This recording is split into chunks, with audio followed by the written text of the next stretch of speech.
Eh bien, on est dans la parole de Dieu dans Ésaïe, au chapitre 10.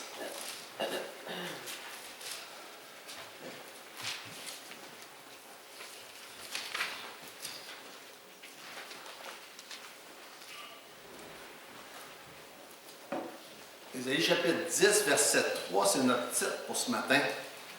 Que ferez-vous au jour du châtiment? C'est directement de la parole de Dieu. Que ferez-vous au jour du châtiment? Le reste du verset, c'est « Et la ruine qui du lointain fondra sur vous, vers qui fuirez-vous pour avoir du secours et où laisserez-vous votre gloire? » Mais on va juste prendre la première partie du verset. « Que ferez-vous au jour du châtiment? » On va prier. Encore, Seigneur, notre Dieu, devant toi, on est reconnaissant de l'opportunité qu'on a d'ouvrir ta parole et de savoir que c'est la parole divine, éternelle, parfaite, inspirée de Dieu, qui nous guide, qui nous dirige, qui nous enseigne, qui nous réconforte quand on en a besoin, qui nous avertit quand on en a besoin et qui nous fait les plus belles et les plus grandes promesses qui existent. Et je te dis merci ce matin, Seigneur, et je te demande de toucher nos cœurs, mon cœur, le cœur de chacun, pour qu'on puisse toujours être prêt pour le jour, bientôt on espère, où tu vas venir nous chercher. Dans le nom de Jésus, je te prie. Amen. J'avais une conversation cette semaine avec quelqu'un qui parlait de tout ce qui se passe autour de nous, puis comment est-ce que ça nous affecte, puis comment est-ce que un petit peu les genres de théories de complot, puis le contrôle du monde, puis, et puis quand on regarde dans la parole de Dieu, on a toutes les réponses à ça. On a le réconfort de savoir qu'il n'y a pas rien de ce qui se passe autour là, que Dieu est pris par surprise. Et on peut avoir l'assurance de qu'est-ce qu'on sait et qu'est-ce qui se passe. Maintenant, dans tout ça, on voit souvent des indications de ce qui s'en vient dans la fin des temps. Et je ne sais pas, je prends pour acquis, plusieurs, je vous connais bien, là, vous savez qu'est-ce que la parole de Dieu enseigne, la fin des temps va arriver un jour, puis c'est proche. Et il y a un des mots qui revient souvent dans les signes de la fin des temps, c'est le mot peste. Puis le mot peste, dans notre langue moderne, c'est le mot pandémie ou bien épidémie. Et fait que c'est vraiment quelque chose de réaliser que c'est une des choses que la Bible nous avertit qui va arriver de plus en plus quand on va arriver dans la fin des temps. Est-ce que ce qui se passe dans le monde aujourd'hui, là, si répandu, ce n'est pas une indication, ça, hein, que oui, le Seigneur est proche. Fait que quand je parle avec quelqu'un qui dit « Ah, c'est pas drôle, il y a des sociétés secrètes qui contrôlent tout, puis peut-être que le virus est contrôlé puis voulu par eux pour faire ci ou ça. » Moi, je me dis, bien, il y a une personne qui contrôle les choses en arrière de tout ça, bien au-delà de toutes ces sociétés secrètes-là qu'il pourrait y avoir, et c'est Dieu lui-même. On n'a pas besoin de s'énerver avec ça. Hein? Dieu est souverain et de contrôle. Et c'est juste un petit rappel de ça. Et à chaque fois qu'on est justement, là, on est dans Ésaïe, c'est des passages prophétiques. Oui, il y a des choses qui s'en viennent dans la fin des temps, qui sont prédits d'avance, et plus que prédits, orchestrés d'avance par Dieu lui-même. Beaucoup de gens n'aiment pas l'Ancien Testament, je ne vous apprends rien. Hein? Et qu'est-ce que beaucoup de gens n'aiment pas de l'Ancien Testament? C'est des choses qu'on voit dans les chapitres 9 et 10 d'Ésaïe. Des guerres, des tueries, des avertissements de la chicane, et un Dieu qu'on voit plus sévère que le Dieu que les gens aiment, celui qu'on appelle le bon Dieu. Hein? Vous savez ça, les gens appellent Dieu le bon Dieu, bonasse, qui aime, qui est amour et qui ne juge pas personne. Hein? Vous savez ça, que c'est l'image que beaucoup de gens ont de Dieu. Un Dieu qui ne juge pas personne. Un Dieu qui laisse faire tout. Et ça satisfait les gens. Hein? On se satisfait d'une image de Dieu. Fait que les gens se sont créés un Dieu à leur image, qu'il est satisfait, mais qu'on aime ou non, Dieu dans l'Ancien Testament et Dieu dans le Nouveau Testament est un Dieu qui n'est pas bonasse. Il est amour, ça fait partie de sa description, mais il est aussi juste. Ça fait aussi partie de sa description. Puis il est aussi le même hier, aujourd'hui et éternellement. C'est ça que la Bible nous dit. Fait que le Dieu de l'Ancien Testament, c'est le même Dieu dans le Nouveau Testament. Fait que même s'il y a des gens qui n'aiment pas ça, et oui, c'est vrai, on est dans ce que la Bible appelle dans le temps de la grâce, hein, le temps de l'Église, le temps de la grâce, mais Dieu n'a pas changé à partir de la naissance de Jésus. L'Ancien Testament, le Nouveau Testament, c'est Dieu, il est pareil, il n'a pas changé, et il n'y a pas plus de tolérance aujourd'hui pour le péché, même si on est dans le temps de la grâce, qu'il y avait dans l'Ancien Testament, excepté que il y a différentes histoires, différentes illustrations qui nous amènent avec des guerres, des chicanes, des tueries et des jugements aussi dans l'Ancien Testament, qu'on n'a pas nécessairement les mêmes dans le Nouveau Testament, mais Dieu est pareil. Je ne sais pas s'il y en a qui se souviennent, ça fait quand même quelques mois qu'on a commencé, c'était au moment où on ne pouvait pas se rencontrer, là, les études dans le livre d'Ésaïe.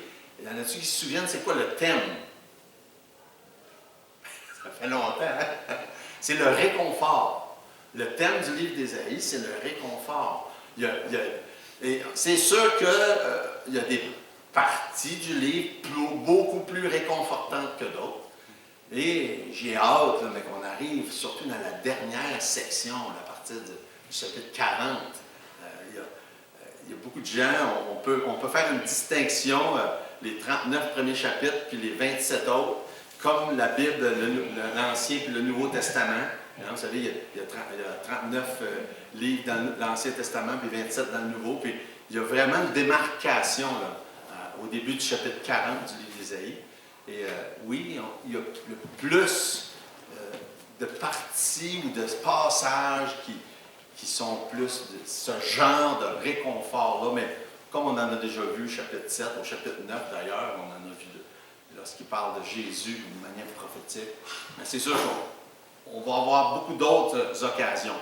Mais là, on est dans les chapitres 9 et 10, surtout la dernière partie du chapitre 9, le chapitre 10, il est question des attaques des Assyriens sur Israël, puis de guerre, puis de chicanes.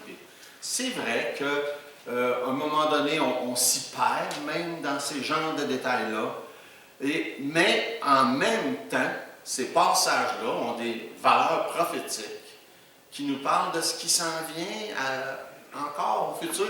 Fait que oui, il y avait des parties pour ce qui s'en venait pour eux là. Ils étaient sur le point de se faire attaquer par les Assyriens.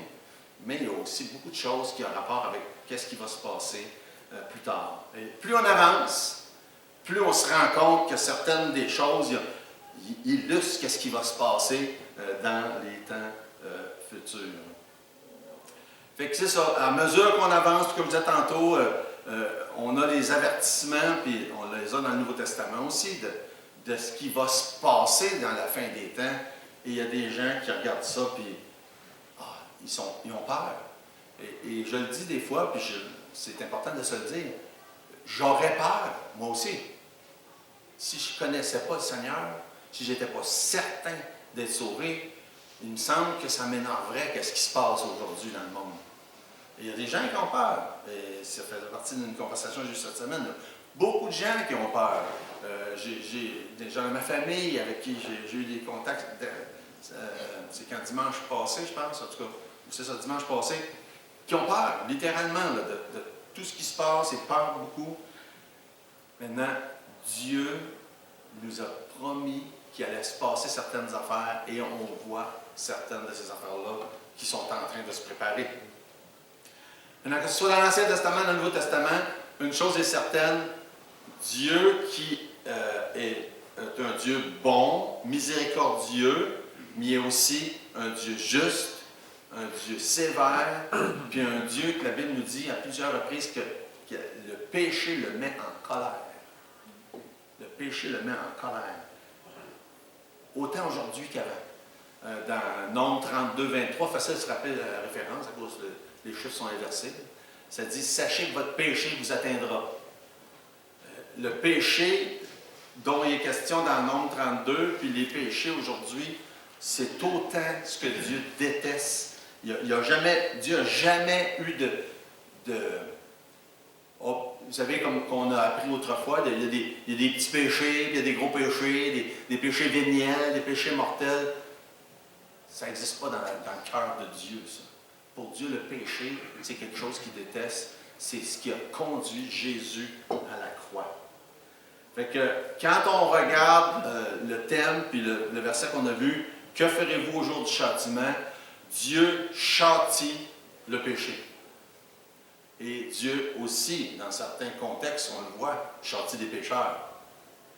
Maintenant, par exemple, quand on regarde ce qui se passe à la fin, et on prend par exemple Matthieu chapitre 24, vous pouvez regarder si vous voulez.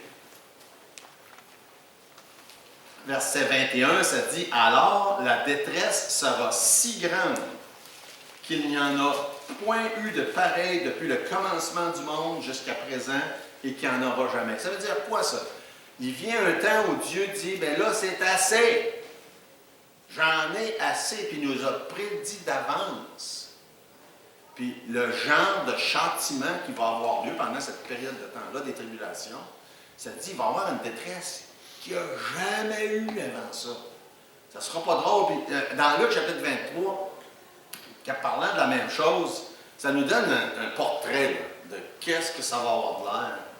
Ça dit, versets 29 et 30, « Car voici les jours viendront et on dira, heureuses les stériles, heureuses les entrailles qui n'ont point enfanté, les mamelles qui n'ont point allaité. Alors ils se mettront à dire aux montagnes, tombez sur nous, et aux collines, couvrez-nous. » Pouvez-vous imaginer, quand ça va venir si grave, le châtiment de Dieu, qu'il y a des gens qui vont dire « J'aimerais ça qu'il y ait une éruption volcanique puis que je me fasse emporter par. » C'est pas des phrases. Là. Tu sais, on lit ces passages-là des fois, on ne réalise pas qu'est-ce que ça veut dire. Quand les gens vont souhaiter se faire prendre dans une éruption de volcan, d'une montagne qui explose, c'est ça que ça dit. Montagne tombée sur nous puis couvrez-nous. Dieu dit que c'est ça qui va arriver un jour. Et ça, comme châtiment, à cause du péché dans le monde. À cause des gens qui n'auront pas cru, qui n'auront pas accepté le message de l'Évangile, puis le plan de Dieu pour eux dans leur vie. Fait que Dieu haït le péché, et Dieu a jugé le péché, puis Dieu va juger le péché. Il ne le tolère pas. Et les gens se sont créés une image d'un Dieu dans leur tête qui ne correspond absolument pas à ce que la Bible nous enseigne. Fait que Dieu est amour, puis d'un autre côté, il est juste. Dans sa justice, dans sa haine du péché, Dieu a voulu absolument créer un plan de salut extraordinaire qui dépasse qui dépasse l'imagination humaine, l'idée que Dieu, son propre Fils unique, Dieu fait homme, devienne un être humain et qui aille jusqu'à mourir pour porter les péchés du monde entier. C'est tellement un message qui dépasse ce qu'on aurait pu imaginer. Et tout ça à cause de la justice de Dieu, qui dit, le péché doit avoir une conséquence. Puis dans son amour, il offre le salut par la foi à quiconque reçoit ce message-là. Fait que Dieu est juste, sévère, mais en même temps, lent à la colère, riche en bonté, miséricordieux, plein d'amour. Fait qu'il y a cette balance-là qui existe, qui ne correspond pas, qui ne cadre pas avec la majorité des gens. Et quand on réalise que si Dieu est allé jusqu'à faire mourir son Fils sur la croix à cause du péché, c'est tout à fait comprenable qu'il n'y ait pas une très grande tolérance envers le péché. Hein? C'est quand même simple ça à comprendre. Fait que c'est pour ça qu'on retrouve un si grand nombre d'histoires. Tout ça pour dire, dans l'Ancien Testament, avec toutes ces histoires-là de guerre, de châtiments, de pays qui viennent envahir le peuple de Dieu, toujours à cause de la même chose, parce qu'ils vivaient en tolérance, du péché, en méprisant les principes de la parole de Dieu. Fait que fois après fois, c'est ce qui se passe. Et tout ça doit nous servir d'exemple que la Bible nous enseigne. Fait que dans la fin du chapitre 9, on nous décrit des détails de ça. Puis comme je vous ai dit tantôt, notre but, ce n'est pas d'aller voir tous ces détails-là, parce qu'ils nous servent d'illustration puis d'appui pour les enseignements ou les grands principes. Mais ils sont là, c'est des détails, on les lit quand on passe par là, et c'est intéressant de les lire. Par exemple, moi, ceux qui ont des petits titres comme moi, le jugement continu de Dieu sur le royaume du Nord, à partir du verset 7. C'est ça, jugement continu de Dieu sur le royaume du Nord, qui est Israël, et même si le ministère d'Ésaïe était principalement sur le royaume du Sud, qui est Juda, il est question du jugement de Dieu sur le royaume du Nord, puis ça sert d'exemple et d'appui et d'avertissement pour Juda, pour dire, regardez là, Dieu prend ça au sérieux, le péché. Et aujourd'hui, on vit dans une époque où, pour la majorité des gens, même le mot péché, c'est comme si ça n'existait plus, ou ça ne veut rien dire. Dieu prend ça encore en 2020 au sérieux, le péché. Fait que ça, c'est important de comprendre le contexte. Fait que Dieu était patient avec Juda. Juste pour ceux qui ne sont pas si familiers, le royaume du Nord puis le royaume du Sud sont séparés. Il y a Juda, qui est le royaume du Sud. Israël est appelé le royaume du Nord. Puis à certains moments donnés, Israël veut dire tout au complet, mais des fois, ça peut être mélangeant. Et Israël, dans le temps que le royaume est divisé, il n'y a aucune bonne chose qu'on peut dire. Tandis que dans Juda, il y a un petit peu d'espoir. Il y a quelques bons rois qui réussissent à faire c'est quoi le mot que je cherche? Des réformes, c'est ça, pendant quelques temps. Mais dans le royaume du Nord, ça ne marche pas du tout. Ça fait que Ésaïe a son ministère principalement concernant Juda, le royaume du Sud. Mais là, il parle beaucoup du royaume du Nord. Puis il y a les Assyriens, puis il y a ci, puis il y a ça, puis il y a le jugement, puis la guerre. Tout ça en tant que châtiment de Dieu sur eux. Juda et le royaume du Sud est un petit peu épargné. Et la raison que la Bible nous donne dans plusieurs passages, ça le dit littéralement comme ça dit « à cause de David ». À cause de David. À cause des promesses que Dieu avait faites au roi David. 1 Roi chapitre 11, c'est ce que ça dit. « Je n'arracherai cependant pas tout le royaume, je laisserai une tribu à ton fils à cause de David. » Et ça répète ça dans plusieurs autres passages. 1 Roi 15, 4. « Mais à cause de David, l'Éternel, son Dieu, lui donna une lampe à Jérusalem. » Ésaïe 37, 5. « Je protégerai cette ville pour la sauver à cause de moi et à cause de David. » Vous voyez, ça s'est répété plusieurs fois. Dieu s'est réservé une partie de son peuple à cause de David, les a protégés, et dans sa grande fidélité, dans sa miséricorde, Dieu n'a pas fait subir à Juda autant des conséquences de leur péché qu'il avait mérité. Vous savez quoi? La même chose avec vous, avec moi. Si tu es sauvé, si tu as reçu par la foi Jésus comme sauveur, Dieu ne te fait pas porter les conséquences de tous tes péchés, parce que pour la même raison, sa grâce, sa miséricorde, et ça c'est répété souvent aussi. Exode 34, 6. L'Éternel passa devant lui, s'écria: L'Éternel, l'Éternel, Dieu miséricordieux et compatissant, lent à la colère, riche en bonté et en fidélité. On voit ça souvent, cette expression-là, dans la Bible. Miséricordieux, lent à la colère, riche en bonté et en fidélité. Et pour les mêmes raisons, aujourd'hui, ceux qui se sont tournés par la foi en Jésus, Dieu ne les traite pas selon tous leurs péchés. Ça, c'est tout un privilège, une bénédiction. C'est répété souvent, comme je dis, dans plusieurs des passages, dans les parties historiques, dans les prophètes, dans les psaumes, psaume 86, 15, « Mais toi, Seigneur, tu es un Dieu miséricordieux, compatissant, lent à la colère, riche en bonté, en fidélité. C'est pratiquement toujours répété de la même manière. Dieu est lent à la colère. Hein? Ça ne veut pas dire que le péché ne le met pas en colère. Dieu haït encore le péché. Dieu haït encore mes péchés en passant. Mais il est lent à la colère, riche en bonté et en miséricorde. C'est pour ça qu'il me traite pas aussi. Il ne te traite pas selon tes péchés. Et ça, c'est la grâce de Dieu. C'est sa miséricorde. Maintenant, il y a un verset intéressant, verset 12. Je peux toucher ça. Verset 12, dans le chapitre 9, ça dit « Le peuple ne revient pas à celui qui le frappe et il ne cherche pas. » C'est verset 12, ça. Des fois, il y a un décalage aussi. C'est drôle, ça. Dans mes notes, c'est pas...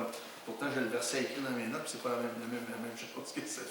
Ah, c'est verset 11, c'est ça. Il y a un décalage dans Ésaïe. Je n'ai pas compris pourquoi. Dans les psaumes, c'est à cause que les titres sont un verset, puis il y a un décalage, mais dans Ésaïe aussi. OK. Verset 11. Les Syriens à l'Orient, les Philistins à l'Occident, ils dévoreront Israël à pleine bouche. Malgré tout cela, sa colère ne s'apaise point et sa main est encore étendue. Il est en train de dire, Dieu a châtié Israël, le royaume du Nord, mais sa colère n'est pas apaisée. Il est encore en colère. Il est encore en colère contre Juda. Mais à cause de David, il les a épargnés. À cause de sa miséricorde. À cause de qui est lent à la colère. Mais la colère est là quand même. Fait que sa colère n'est pas apaisée. Et même si il y a tous ces châtiments-là contre Israël, le royaume du Nord, il avertit, et c'est ça le ministère d'Ésaïe, il avertit Juda, le royaume du Sud, dit, écoutez, faites pas comme eux, détournez-vous de vos péchés. Et plusieurs des choses qu'on voit là dans la fin du chapitre 9, il parle de leur orgueil, qui se sont appuyés sur leurs propres moyens à eux. Un des reproches que Dieu fait à Juda, c'est arrêtez de manigancer, de vous sauver en allant faire des alliances avec les autres pour vous sauver. Fiez-vous sur moi, Dieu dit. Et c'est des bons enseignements, des bons principes pour nous autres. Combien de fois on essaie de s'en sortir par nos propres moyens? Dieu dit, fiez-vous sur moi. Faites-moi confiance, que Dieu dit. Verset 8,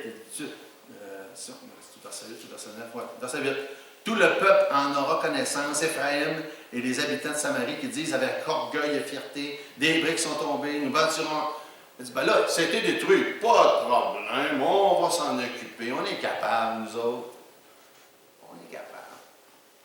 On va s'en sortir. On n'est pas capable. Pas plus qu'eux. Il faut s'appuyer sur Dieu. Dieu leur fait le reproche. Il disait, on est capable, c'est par orgueil. C'est les mêmes principes pour nous autres. Dans les versets 13 et suivants, les juges parce qu'ils avaient endurci leur cœur. Endurci leur cœur. Ça, c'est un avertissement qui souvent dans la Bible. Endurcissez pas vos cœurs. Endurcissez pas vos cœurs. Fait que le châtiment de Dieu est toujours pareil aujourd'hui. Il y a deux buts principaux. Hein. Le premier but, c'est Dieu châtie le péché, il punit ceux qui ne connaissent pas, ceux qui ne sont pas sauvés. Et il y a plein de passages qui nous parlent de ça. Puis aussi, on a des occasions, en tant qu'enfant de Dieu, comme les occasions nombreuses dans l'Ancien Testament, où Dieu châtie son peuple, ou encore aujourd'hui, individuellement, Dieu châtie les siens, comme il nous explique dans Hébreux 12. Hein? Vous connaissez ça? Il nous explique ça, que de temps en temps, on a besoin de se faire reprendre par Dieu. Et, je vais juste lire quelques-uns des versets là, dans Hébreux 12.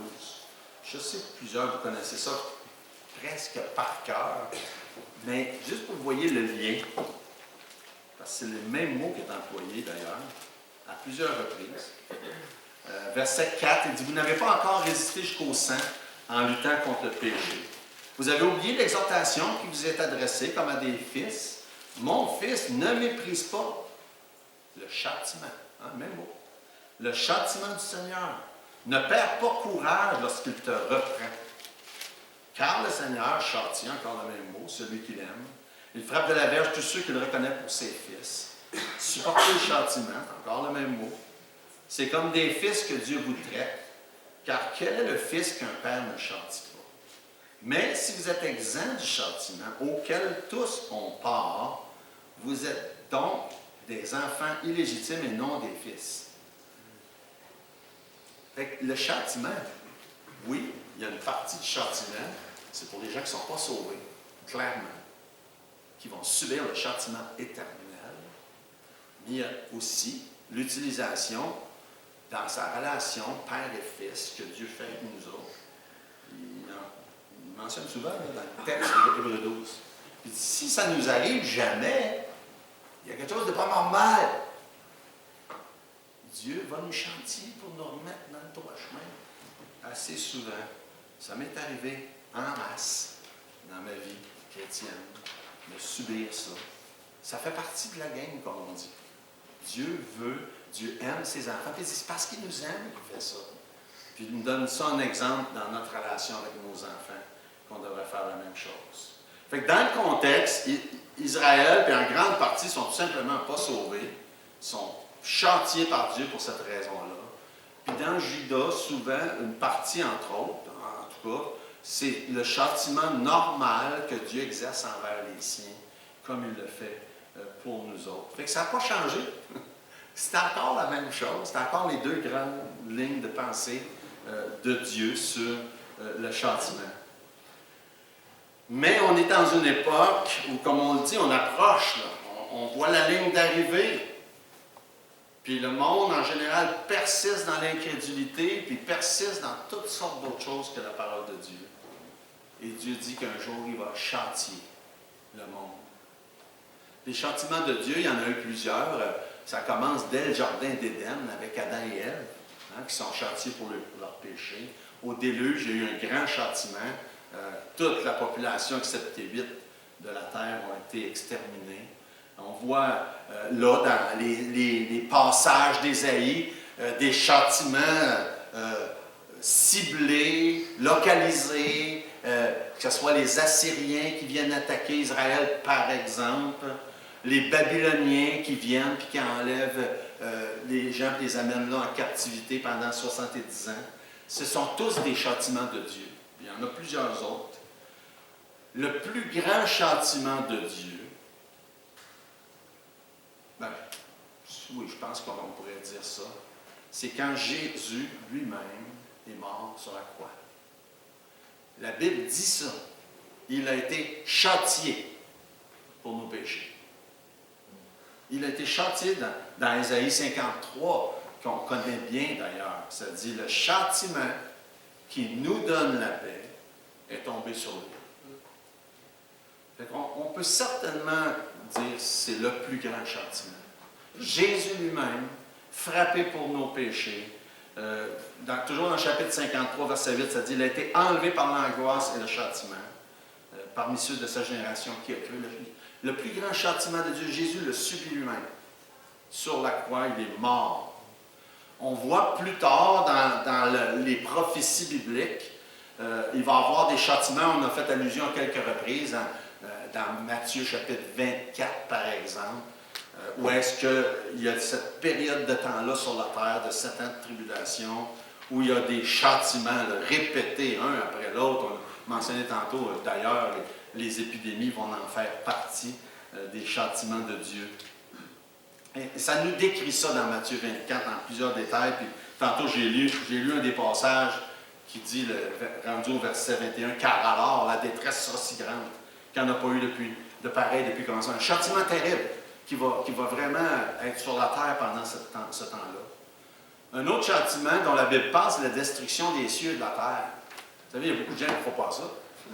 La Bible le dit, les cieux et la terre vont passer avec fracas, comme le feu. Dans Romains 8, ça nous en parle. La création qui a été soumise à la vanité, puis elle soupire, puis Ça dit dans Romains 8, ça dit, elle aussi sera affranchie de la servitude, de la corruption. Ouais. Fait que la création toute entière a subi les méfaits du péché. Puis dans 2 Pierre 3, ça nous dit que ça va passer par le feu. C'est quelque chose pareil. 2 Pierre chapitre 3, ça dit, en parlant des gens en général, puis des gens de notre époque, ils veulent ignorer en effet que des cieux existèrent autrefois par la parole de Dieu, même qu'une terre tirée de l'eau formée au moyen de l'eau, et que par ces choses, le monde d'alors périt, submergé par l'eau, tandis que par la même parole, les cieux et la terre d'à présent sont gardés et réservés pour le feu, pour le jour du jugement de la ruine des hommes impies. Un grand jugement sur toute la terre au complet qui s'en vient. Et ça fait partie des grands châtiments. Et clairement, le dernier grand châtiment, c'est que quelqu'un soit condamné à passer l'éternité séparé de Dieu en enfer. Encore là, le mot péché, on l'ignore, on pense qu'il n'existe pas. Le mot enfer, c'est la même chose. Il y a même eu des livres écrits par des chrétiens de renom, des enseignants de la Bible connus et fidèles normalement, qui ont écrit des livres sur l'enfer en réduisant l'enfer à presque rien. Et aujourd'hui, là, c'est rendu très populaire, ces manières de penser-là. La Bible nous dit clairement qu'il y a un châtiment qui s'en vient, qui est l'enfer, qui est le lac de feu. Jésus l'appelle la géhenne, la séparation d'avec Dieu. Ça le dit, ça le répète, plusieurs passages. Jésus en parle souvent. Matthieu 23, 33, serpent, race de vipère, comment échapperez-vous au châtiment de la géhenne, en parlant de ce châtiment-là éternel. Ensuite, dans Matthieu 25, 46, et ceux-ci iront au châtiment éternel, mais les justes à la vie éternelle. Dans 2 Thessaloniciens, chapitre 1, il a remarqué que dans ces passages-là, encore une fois, il utilise le mot châtiment. En parlant de l'enfer, de la séparation de Dieu, c'est écrit avec beaucoup de détails dans 2 Thessaloniciens 1. Ça dit, car il est de la justice de Dieu, et c'est important cette introduction-là, il est de la justice de Dieu de rendre l'affliction à ceux qui vous affligent. Ça fait partie de la justice de Dieu qu'un jour, il y a des comptes à rendre et que les gens qui ne sont pas sauvés subissent un châtiment. Et même si Dieu est amour, même si Dieu est lent à la colère, même s'il est miséricordieux, même s'il y a toutes les autres qualifications dont on a déjà parlé, ça fait partie de sa justice qu'il y ait un châtiment pour ceux qui ne croient pas. C'est ce que ça dit. Et de vous donner, à vous qui êtes affligés, verset 7, du repos avec nous lorsque le Seigneur Jésus apparaîtra du ciel avec les anges de sa puissance, au milieu d'une flamme de feu pour punir ceux qui ne connaissent pas Dieu et ceux qui n'obéissent pas à l'Évangile de notre Seigneur Jésus. Et encore là, ils auront pour châtiment une ruine éternelle, loin de la face du Seigneur et de la gloire de sa force.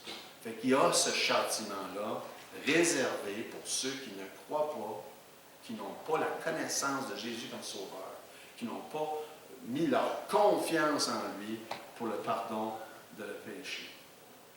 Et je reviens avec le verset du début de Ésaïe, chapitre 10, verset 3. Que ferez-vous au jour du châtiment? Puis là, quand on parle du jour de châtiment, on parle de ce dernier-là. Que ferez-vous? Évidemment, dans le contexte, il y avait le châtiment des Assyriens. Mais ultimement, que ferez-vous au jour du châtiment? Un jour, tout le monde va devoir faire face à Dieu. Et il y a ce que la Bible appelle dans l'Apocalypse le grand trône blanc. Et que là, Dieu va demander des comptes. Et la question est très importante. Que ferez-vous au jour du châtiment? Dieu a promis à tous ceux qui se sont tournés vers lui par la foi d'être exemptés de ce châtiment. Amen. Hein? Formidable. D'être exemptés. Mais autrement, tout le monde mérite le même châtiment.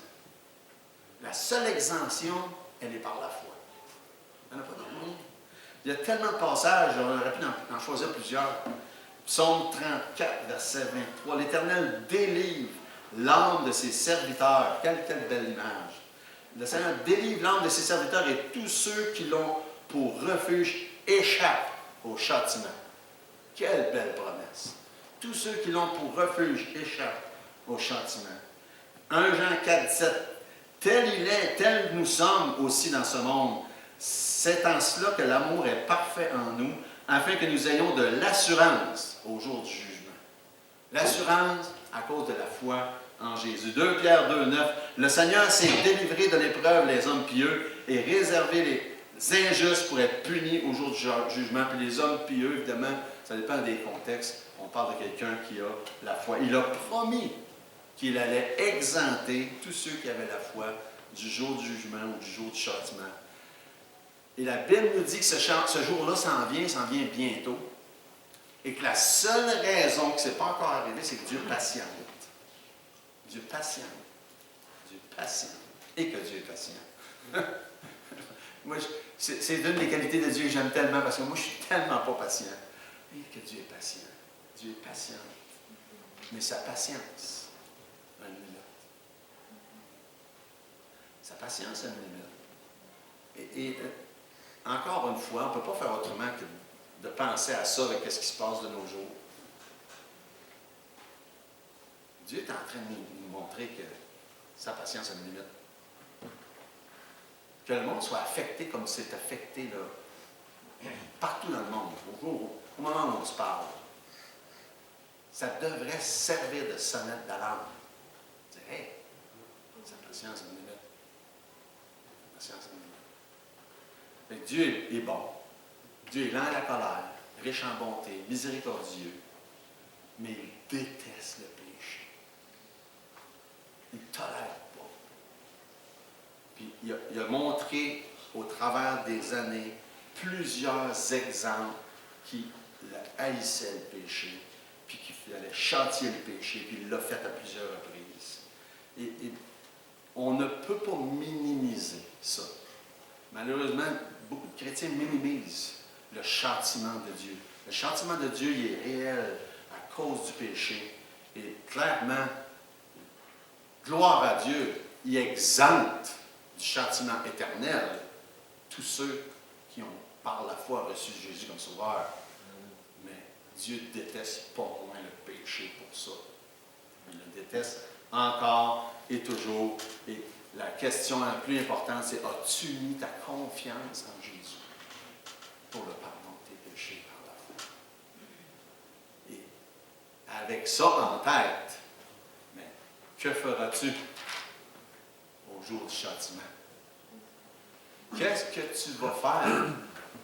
Et là, je m'adresse à qui que ce soit qui n'a pas encore mis sa foi en Jésus. Qu'est-ce que tu penses que tu vas faire au jour du châtiment? Ben, ma mère, elle aurait dit, tu vas faire dur. Je ne sais pas souvent que je cite ma mère, mais la Bible aussi nous dit quelque chose qui pourrait ressembler à ça. Que feras-tu au jour du châtiment? La seule exemption, c'est d'avoir mis ta foi en Jésus. On va prier. Seigneur notre Dieu, merci. Merci pour ta parole. Merci pour ces enseignements si précieux. Permets, Seigneur, qui que ce soit qui ne connaît pas encore Jésus comme sauveur, que ça puisse l'amener à se repentir, à croire, à être sauvé. Puis pour chaque enfant de Dieu, que ça puisse nous encourager, nous fortifier, nous exhorter à vouloir marcher fidèlement jusqu'au jour où tu vas venir. C'est en Jésus que je te prie. Amen.